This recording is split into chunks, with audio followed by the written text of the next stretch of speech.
હાલો ભાઈ, શું તમારું કોમ્પ્યુટર કે લેપટોપ ચોટે છે, સ્લો થઈ ગયું છે, કોમ્પ્યુટર કે લેપટોપ ચાલુ થવામાં બહુ જ વાર લાગે છે, તો 1499 રૂપિયાથી એસએસડી ચાલુ, એ પણ વોરંટી વાળી, માર્કેટમાં ભાવ પૂછી લેવાની છૂટ, એવો હોલસેલ ભાવ અત્યારે કસ્ટમર માટે મૂક્યો છે ભાઈ. હાલો, જો તમારા લેપટોપમાં સ્ટોરેજ ન હોય તો તમે હાર્ડ ડિસ્ક પણ નખાવી શકો છો, અને એસએસડી 256 ની થી લઈને 1 TB લગીની અમે ઇન્સ્ટોલ કરી આપશી તમને.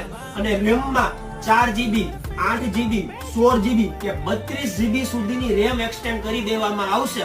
અને એટલું જ નહીં, કોમ્પ્યુટરના દરેક ફોલ્ટ મધરબોર્ડ થી લઈને મોનિટર સુધીના, અને સાથે લેપટોપમાં માઉસ ગયું છે, કીબોર્ડ ગયું છે, સ્ક્રીન કામ નથી કરતું, ટચ કામ નથી કરતું, બટન કામ નથી કરતું, કે સોફ્ટવેર ઇન્સ્ટોલ કરાવવા છે તમારે, બધી જ વસ્તુનું ટોટલ સોલ્યુશન એક જ જગ્યાએ. કોટક મોબાઈલ. કોટક મોબાઈલ 4142 નંબરની દુકાન, બસ સ્ટેન્ડ ની પાછળ.